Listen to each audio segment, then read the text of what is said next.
नमस्कार साथियों, जय हिंद। आप सभी को कैरियर क्लासेस लर्न के यूट्यूब चैनल में स्वागत है। आगामी सीटेट परीक्षा के लिए हम सीडीपी का एक नया सीरीज लेकर के आए हैं, जिसका यह तीसरा पार्ट है और इस चैप्टर का नाम है विकास की अवधारणा एवं अधिगम से संबंध। ये सक्सेस मास्टर बुक से हम लिए हैं, जो सीटेट अभ्यर्थियों के बीच में बहुत ही पॉपुलर बुक है और इससे जो है 99% जो है क्वेश्चन आता ही है। अगर आप इसको अच्छे से पढ़ लीजिएगा तो आपको सीटेट में जो है सीटीपी में आराम से जो है और हर एक विषय में पेडागोजी आता है, 15 नंबर का हल कर सकते हैं। आप सीटेट में आराम से ओवरऑल स्कोर जो है 100 प्लस कर सकते हैं। तो चलिए आज तीसरा पार्ट का हम शुरुआत करते हैं।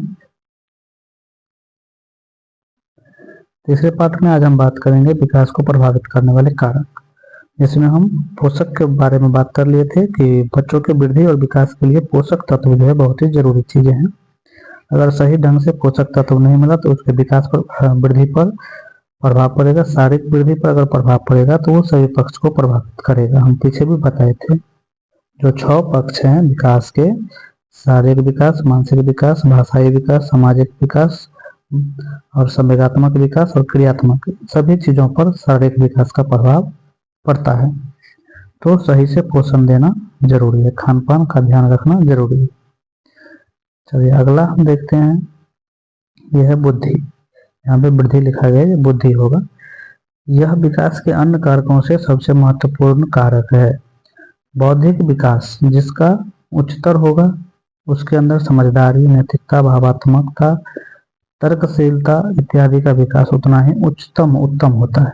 ठीक है, जिस बच्चे में बौद्धिक स्तर अच्छा होगा, उच्च होगा, वो उसमें समझदारी का जो है, नैतिकता का, भावात्मकता का गुण जो है अच्छा होगा। अगला है वंशानुगत प्रभाव, यानी वृद्धि और विकास को बुद्धि भी प्रभावित करता है। अगर किसी बच्चे का बुद्धि अच्छा है तो वो जो है किसी दूसरे बच्चे से अच्छा कर सकता है। ठीक है। वंशानुगत स्थिति शारीरिक और मानसिक विकास का महत्वपूर्ण भूमिका निभाती है, हेरिडिटी। इसके बारे में एक चैप्टर ही है जिसके बारे में हम पढ़ेंगे। माता पिता के गुण एवं अवगुण का प्रभाव बच्चों पर स्पष्ट रूप से देखने को मिलता है। समझ गए? तो ये वंशानुगत हो गए। अब है लिंग। सामान्यतः लड़के एवं लड़कियों के विकास के क्रम में विविधता देखी जाती है। किसी अवस्था में विकास की गति लड़कियों में तीव्र होती है तो किसी अवस्था में लड़कों में। ठीक है, 12 से 14 के बीच में जो है, यानी 12 से 14 वर्ष के बीच में जो है लड़कियों का विकास ज्यादा होता है और 14 से 18 के बीच में लड़कों का विकास ज्यादा होता है। तो ये जो है यहाँ पर लिंग के बारे में हो गया। लिंग भी प्रभावित करता है। अब है वायु एवं प्रकाश। शरीर को स्वच्छ रखने के लिए जो है स्वच्छ वायु की आवश्यकता होती है। स्वस्थ रखने के लिए अगर वायु स्वस्थ न मिले तो बालक बीमार हो सकता है। इसके अभाव में कार्य करने की क्षमता क्या हो सकता है, प्रभावित हो सकता है। शारीरिक विकास के लिए सूर्य के प्रकाश की महत्वपूर्ण भूमिका होती है, क्योंकि उसमें विटामिन डी होता है जो हड्डियों में कैल्शियम देता है और हड्डी मजबूत होता है। ठीक है, तो वायु एवं प्रकाश भी वृद्धि एवं विकास को प्रभावित करता है। अगर नहीं मिला अच्छा से तो प्रतिकूल प्रभाव पड़ेगा, अगर मिला अच्छा से तो अच्छा प्रभाव पड़ेगा। यानी कि किसी वृद्धि और विकास को प्रभावित करने वाले कारक, मतलब हुआ यही कि प्रभावित करता है। अगर सही से मिला तो सही विकास होगा, मतलब प्रभावित नहीं करे। अगर सही से नहीं मिला तो उस चीज को प्रभावित करेगा, यानी कि उसमें अवरुद्ध डालेगा। यही चीज होता है। अब देख लीजिए अंतःस्रावी ग्रंथियां। ठीक है, अंतःस्रावी ग्रंथियां से निकलने वाला हार्मोन्स बालक एवं बालिकाओं के शरीर के विकास को भी प्रभावित करता है। उम्र के अनुसार जो इंटरनल जो है हार्मोन्स होता है वो भी बच्चों के जो है विकास पर प्रभावित करता है। शारीरिक क्रिया, जीवन को स्वस्थ रखने के लिए व्यायाम जरूरी है, यानी कि ठीक है, तो यह मानव की आयु बढ़ाता है। यह व्यक्ति के सक्रिय यानी को एक्टिव रखने में मदद करता है। रोग प्रतिरोधक क्षमता बढ़ाता है। ठीक है, चलिए अब आगे देखते हैं वृद्धि की अवस्थाएं। यहाँ पे वृद्धि की अवस्थाएं या वृद्धि एवं विकास की अवस्थाएं हुआ। ठीक है, मनोवैज्ञानिकों ने मानव विकास को निम्नलिखित अवस्थाओं में विभाजित किया। पहला है शैशव काल। इसमें जन्म से लेकर 2 वर्ष तक का शारीरिक एवं मानसिक विकास तेजी से होता है शैशव काल में। ठीक है, बालक इस अवस्था में पूर्ण रूप से माता पिता पर आश्रित रहता है। सीधा सीधा जानिए, इस अवस्था में संवेगात्मक विकास होता है तथा इस अवस्था में सीखने की क्षमता की गति तीव्र होती है। बच्चा जो है 2 वर्ष के अंत तक जो है क्या करता है, अनुकरण करना स्टार्ट कर देता है। जब नवजात शिशु शैशव काल यानी इन्फेंसी की ओर अग्रसर होता है तो उसके अंदर प्यार व स्नेह की आवश्यकता बढ़ने लगती है। ठीक है, जब नवजात शिशु जो होता है वो अगर शैशव काल की ओर यानी कि उम्र उसका बढ़ने लगता है, यानी कि 1 माह 2 माह 3 माह 5 माह 10 माह होता है तो उसमें प्यार और स्नेह की भावना क्या होता है, उसकी आवश्यकता उसमें बढ़ने लगती है। ठीक है, अब है बाल्यकाल। बाल्यकाल का उम्र यहाँ पर देख लीजिए 2 वर्ष से 6 वर्ष, इसमें 2 भाग कर दिया गया है, एक पूर्व बाल्यकाल और एक उत्तर बाल्यकाल। तो 2 से 6 वर्ष यानी कि अगर सीधा सीधा शैशवावस्था लीजिएगा तो 0 से लेकर के 6 वर्ष तक होता है शैशवावस्था, लेकिन ऊपर में बांट दिया है शैशव काल 0 से 2 वर्ष। ठीक है, और बाल्यकाल को जो है 2 भाग में कर दिया है, पूर्व बाल्यकाल और उत्तर बाल्यकाल। ठीक है, पूर्व बाल्यकाल 2 से 6 वर्ष और उत्तर बाल्यकाल 6 से 12 वर्ष। वैसे करिएगा, 3 अवस्था मेन है, शैशवावस्था, बाल्यावस्था और किशोरावस्था। शैशवावस्था 0 से 6 वर्ष, बाल्यावस्था 6 से 12 वर्ष और किशोरावस्था 12 से 18 वर्ष। ठीक है, तो ये चीजें ध्यान में रखिए। आगे जब क्वेश्चन इस पर आएगा तो हम और बेहतर ढंग से समझा देंगे आपको। चलिए, बालकाल के बारे में पढ़ेंगे, चाइल्डहुड के बारे में। पहले पूर्व बाल्यकाल पढ़ते हैं। यह सामान्यतः 2 वर्ष से 6 वर्ष तक होता है। ठीक है, बालकों के बाहरी जुड़ाव होने लगता है। बच्चे जो है अब परिवार से उठ के समाज में जो है जाने लगता है, दोस्त को जानने लगता है, तो ये बाहरी जुड़ाव होने लगता है। बच्चों में नकल करने की प्रवृत्ति अब और अनुकरण और दोहराने की प्रवृत्ति पाई जाती है। इस अवस्था में बच्चा अनुकरण करना स्टार्ट कर देता है, दूसरों को देख करके सीखना स्टार्ट कर देता है, दोहराना स्टार्ट कर देता है। ठीक है, समाजीकरण या सवाल जवाब करना स्टार्ट कर देता है। समाजीकरण एवं जिज्ञासा दोनों में वृद्धि होती है। बच्चों में जो है समाजीकरण और जिज्ञासा, जानने की इच्छा, दोनों में वृद्धि होती है। समाजीकरण यानी कि संबंध, कौन मेरे मामा है, कौन मेरे पापा हैं, कौन मेरे दादाजी हैं, कौन मेरे अंकल हैं, चाचा हैं, ये सभी चीजें समाजीकरण का विकास। और जिज्ञासा यानी सवाल पूछना, ये चीज क्यों हुआ, गाड़ी का जो है अगर खिलौना है तो खिलौना तोड़ के उसको जोड़ेगा, जिज्ञासा उसमें बढ़ने लगता है। मनोवैज्ञानिक दृष्टि से यह काल भाषा सीखने की सर्वोत्तम अवस्था है। पूर्व बाल्यकाल 2 से 6 वर्ष में ही भाषा का जो है पूर्ण रूप से विकास होता है। अब पढ़ेंगे उत्तर बाल्यकाल। 6 से 12 वर्ष तक की अवस्था इसमें उत्तर बाल्यकाल में होता है। इस अवस्था में बच्चों में बौद्धिक, नैतिक, सामाजिक, तर्कशीलता इत्यादि का व्यापक विकास होता है। बुद्धि भी बढ़ता है, नैतिकता यानी कि किसके साथ कैसा व्यवहार करना है, समाजीकरण, तर्कशीलता इत्यादि का विकास इस अवस्था में होता है। पढ़ने में रुचि में वृद्धि, साथ साथ स्मरण क्षमता भी विकास होता है, यानी याद करने की शक्ति भी बेहतर होती है। बच्चों में समूह भावना का विकास होता है, यानी बच्चा समूह में खेलना, समूह में रहना, समलैंगिक व्यक्ति को ही मित्र बनाना चाहता है। समलैंगिक यानी लड़का है तो लड़का को ही मित्र बनाना चाहता है, लड़की है तो लड़की को ही मित्र बनाना चाहता है। ये उत्तर बाल्यावस्था में होता है। ठीक है, 6 से 12 वर्ष में। समलैंगिक यानी कि समान लिंग के। चलिए अब जानते हैं। अगला यहाँ पे एक चीज और है, जीवन में अनुशासन तथा नियमों की मात्रा को समझने लगता है। वो अनुशासन समझने लगता है कि अगर हमें क्लास में बैठना है तो किस तरह से बैठना है, क्लास का नियम क्या है, नियम कानून वो थोड़ा थोड़ा जानने लगता है। खोजी दृष्टिकोण में घूमने की प्रवृत्ति का विकास होता है। बच्चा इसमें खोजी दृष्टिकोण का होता है, यानी कि नए नए चीज खोजना चाहता है, घूमना चाहता है नए नए जगह पर, कोई चीज को एकत्र करना चाहता है। यानी कि आप देखिए इस उम्र में बच्चे जो है अपने जो बैग में चाहे झोला में बहुत सारा ऐसा चीज रखेगा, यानी खोज दृष्टिकोण का अलग अलग चीज जुटा करके जमा करके रखता है। ठीक है, संग्रह की प्रवृत्ति होता है। अब है किशोरावस्था। 12 से 18 वर्ष के बीच अत्यंत जटिल अवस्था तथा साथ ही व्यक्ति के शारीरिक संरचना में परिवर्तन देखने को मिलता है। इस अवस्था में एकाएक जो है 12 से 14 वर्ष में लड़कियों की जो है शारीरिक परिवर्तन देखने को एकाएक मिलता है, फिर 12 से 18 में लड़कों का। ठीक है, आवाज में भारीपन आना लड़कों में, लड़कियों में बाहरी जो है शारीरिक आकृति में परिवर्तन होने लगता है। ठीक है, यह वह समय होता है इसमें बालक बाल्यावस्था से परिपक्वता की ओर उन्मुख होता है, यानी अब परिपक्वता की ओर वो बढ़ने लगता है। इस अवस्था में किशोरों की लंबाई एवं भार दोनों में वृद्धि होती है, साथ ही मांसपेशियों में भी वृद्धि होती है, चाहे लड़का हो चाहे लड़की हो।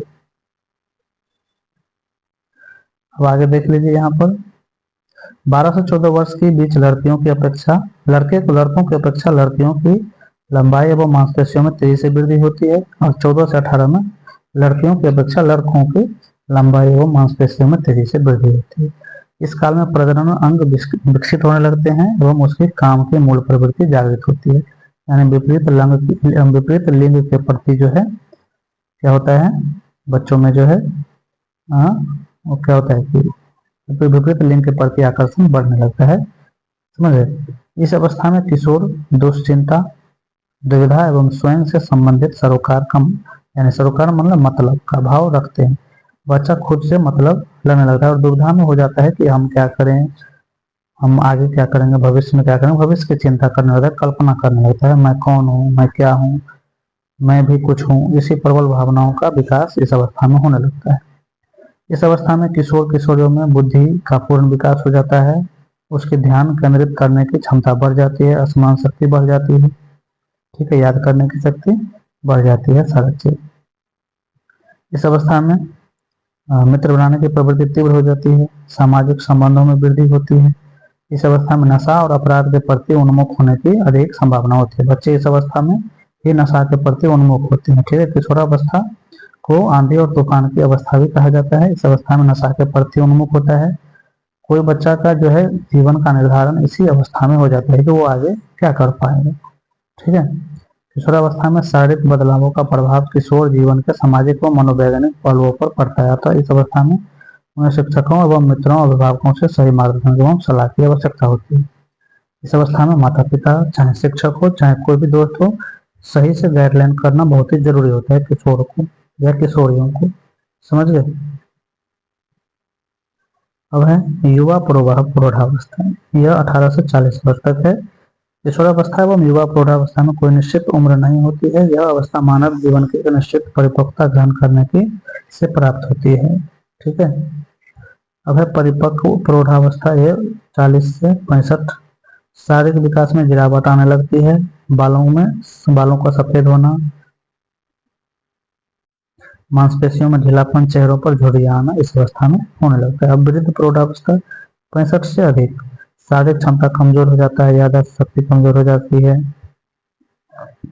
सामाजिक, आध्यात्मिक, धार्मिक तथा सांस्कृतिक क्रियाकलापों के प्रति रुझान। यानी अब जो है क्या होता है, समाज में क्या सामाजिक काम करें, समाज में अच्छा काम करें, आध्यात्मिक, धार्मिक, सांस्कृतिक प्रवचन सुनना, रामायण महाभारत इस सब की चीजों इसी अवस्था में करते हैं आदमी। चलिए अब देखते हैं अधिगम के बारे में। अधिगम का अर्थ होता है सीखना। सीखना ये जीवन प्रयत्न चलता है। अधिगम एक प्रक्रिया है जो जीवन प्रयत्न चलते रहती है, जिसके द्वारा हम कुछ ज्ञान अर्जित करते हैं या जिसमें द्वारा हमारे व्यवहार में परिवर्तन होता है। जन्म के तुरंत बाद से ही बालक सीखना प्रारंभ कर देता है। अधिगम क्या होता है, ये अस्थायी परिवर्तन होता है। क्या होता है अधिगम? अस्थायी परिवर्तन जो हमारे व्यवहार में होता है वही अधिगम होता है, ठीक है। दवा अगर हम खा रहे हैं और 10 दिन दवा रेगुलर खा रहे हैं सुबह शाम, तो ये हमारा अधिगम नहीं होगा। हमारे व्यवहार में जो अस्थायी परिवर्तन होता है वो हमारा अधिगम होता है। अधिगम व्यक्ति के सर्वांगीण विकास में सहायक होता है। सर्वांगीण विकास करने का मतलब सभी पहलुओं का विकास, जो हम ऊपर 6 आयाम बताए हैं। इसके द्वारा जीवन के लक्ष्यों को प्राप्त करने में सहायता मिलती है। अधिगम के बाद व्यक्ति स्वयं और दुनिया को समझने में योग हो पाता है, ठीक है। अधिगम जब होने लगता है तो बच्चा दुनिया को जानने लगता है। भाई यदि छात्र किसी विषय वस्तु के ज्ञान के आधार पर कुछ परिवर्तन करने एवं यहाँ पर थोड़ा सा जूम कर देते हैं, उत्पादन करने में सक्षम हो गया हो तो उसमें उसके सीखने की प्रक्रिया को अधिगम कहा जाए। यदि किसी विषय वस्तु के ज्ञान के आधार पर कुछ परिवर्तन करने एवं उत्पादन करने में सक्षम हो गया तो उसे हम सीखना कर सकते हैं, अधिगम कर सकते हैं। यानी सार्थक अधिगम ठोस चीजों व मानसिक द्योतकों को प्रस्तुत करने व उसमें बदलाव लाने की उत्पादक प्रक्रिया है। यानी सार्थक अधिगम उसे कहते हैं जब किसी चीज में वो परिवर्तन लाता है, ठीक है, बदलाव लाता है। नौ की जानकारी इकट्ठा करना उसे रटने की प्रक्रिया। हम जो कोई चीज रट लेते हैं और इकट्ठा कर लेते हैं वो चीज अधिगम नहीं है, वो हमारा स्थायी परिवर्तन नहीं होता है। अधिगम के संदर्भ में कुछ विद्वानों का कथन है जिसे याद रखना है, ये एग्जाम में पूछता है। गेट्स के अनुसार अनुभव द्वारा व्यवहार में रूपांतरण लाना है। क्या है? अधिगम। ये अधिगम के बारे में क्या है कि हम अपने अनुभव के द्वारा जो हम अपने व्यवहार में परिवर्तन करते हैं वही हमारा अधिगम। ये पील के अनुसार अधिगम व्यक्ति में एक परिवर्तन है जो उसके वातावरण एवं परिवर्तनों के अनुसार होता है। ये पील कहते हैं कि अधिगम जो है व्यक्ति में ऐसा परिवर्तन है जो उसके परिवेश पर डिपेंड करता है। ठीक है। करो एंड करो के अनुसार सीखना आदतों एवं ज्ञान एवं अभिवृत्तियों का अर्जन है। सीखना क्या है? ज्ञान का अर्जन, और अभिवृत्ति यानी रुचियों का अर्जन है। इसमें कार्यों को करने के नवीन तरीके सम्मिलित होते हैं। ठीक है। इसकी शुरुआत व्यक्ति द्वारा किसी भी बाधा को दूर करने अथवा नवीन परिस्थितियों में अपने समायोजन को लेकर होती है। यानी अधिगम के द्वारा बच्चा कोई बाधा दूर कर सकता है और नए परिस्थिति में वो समायोजित कर सकता है। इसके माध्यम से व्यवहार में उत्तरोत्तर परिवर्तन होता रहता है। यह व्यक्ति को अपने अभिप्राय अथवा लक्ष्य पाने में समर्थक बनाते हैं। कौन? अधिगम। चलिए अब है लास्ट यहाँ पे विकास का अधिगम से संबंध। विकास का जो है अधिगम से क्या संबंध है यहाँ पर ये बात करें। विकास के विभिन्न पहलुओं का आपस में घनिष्ठ संबंध है। ठीक है। यह एवं सभी अधिगम को प्रभावित करते हैं। शारीरिक विकास विशेषकर छोटे बच्चों में मानसिक व संज्ञानात्मक विकास में मददगार है। ठीक है। शारीरिक विकास बताए थे छोटे बच्चों में जो है मानसिक व संज्ञानात्मक विकास में मददगार होता है। सभी बच्चे की खेल की गतिविधि में सहभागिता उसके शारीरिक व मनोसामाजिक विकास के लिए आवश्यक है। मानसिक और भाषाई विकास सामाजिक विकास एवं अधिगम को प्रत्यक्ष रूप से प्रभावित करता है। अगर मानसिक विकास अच्छा है, भाषा विकास अच्छा है, सामाजिक विकास अच्छा है तो बच्चा जो है अच्छे से अधिगम सीख पाता है। ठीक है।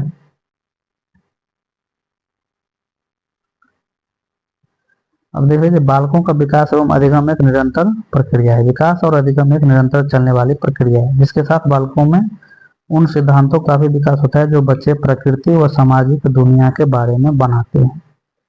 इसमें दूसरों के साथ अपने रिश्ते को संबंध के विभिन्न सिद्धांत भी शामिल होते हैं। यानी इसके साथ हमारा कैसा संबंध है इन चीजों को जानता है, जिनके आधार पर उन्हें यह पता चलता है कि चीजें जैसी है वैसी क्यों है। कारण और कारक के बीच क्या संबंध है और कार्य व निर्णय लेने के क्या आधार है। समाज में वो ये चीज सीखता है कि अगर कोई चीज हम कर रहे हैं तो ये इसमें जो है हम अगर करेंगे तो इसमें समाज इसकी क्या प्रतिक्रिया देगी और हम जो कर रहे हैं तो हमारा सोच क्या है इस पर जो है उसको समझने लगता है इस चीज को। ठीक है। और समाज में संबंध को भी वो जानने लगता है। अर्थ निकालना अमूर्त सोच, यानी कि कोई भी चीज सामने में नहीं है उसके बारे में भी सोचना ही अमूर्त सोच है। और मूर्त सोच वो होता है जो सामने में रखी हुई चीजें हैं देख करके उस पर बातें करना वो मूर्त सोच होता है, और जो सामने में नहीं है उस पर बात करना अमूर्त सोच होता है।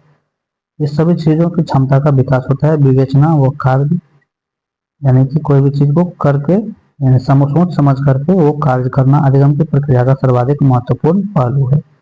दृष्टिकोण, भावनाएं और आदर्श संज्ञानात्मक विकास के अभिन्न हिस्से होते हैं। भाषा विकास मानसिक चित्रण और अवधारणाओं व तार्किकता से इसका गहरा संबंध है। भाषा विकास यानी कि भाषा का विकास, मानसिक चित्रण यानी कि मस्तिष्क में कोई भी चीज का चित्र बना करके सीखना, यानी कि अगर कुकर को देखते हैं तो कुकर मतलब हो गया कि इसमें चावल पकता है, ये मानसिक चित्रण हुआ। ठीक है। इन सभी चीजों में गहरा संबंध है मानसिक विकास। अब आए आगे, बच्चों के व्यक्तिगत स्तर पर एवं दूसरों से भी विभिन्न तरीकों से सीखते हैं। बच्चे व्यक्तिगत स्तर पर एवं दूसरों से भी विभिन्न तरीके से यानी अपने आप भी सीखते हैं और दूसरों से भी बच्चे सीखते हैं। अनुभव के माध्यम से सीखते हैं, स्वयं चीजें करके एवं स्वयं बनाने से भी सीखते हैं, प्रयोग करके, पढ़ के, विमर्श करके, पूछ के, सुन के, उन पर सोचने व मनन करने के तथा गतिविधि या लेखन के जरिए अभिव्यक्त करते हैं बच्चे। ठीक है। अपने विकास के मार्ग में उन्हें इस प्रकार के अवसर मिलने चाहिए। कैसा अवसर, यानी प्रयोग करने का अवसर, खुद से करने का अवसर, पढ़ने का, विचार विमर्श करने का, सुनने का, सोचने का, इन सभी चीजों का अवसर मिलना चाहिए। तो चलिए आज ये चैप्टर खत्म हो गया। तो अगले वीडियो में हम जो भी सीटेट के आगामी परीक्षा में पूछा गया है वृद्धि एवं विकास से संबंधित प्रश्न वो लेकर के आएंगे। चलिए धन्यवाद।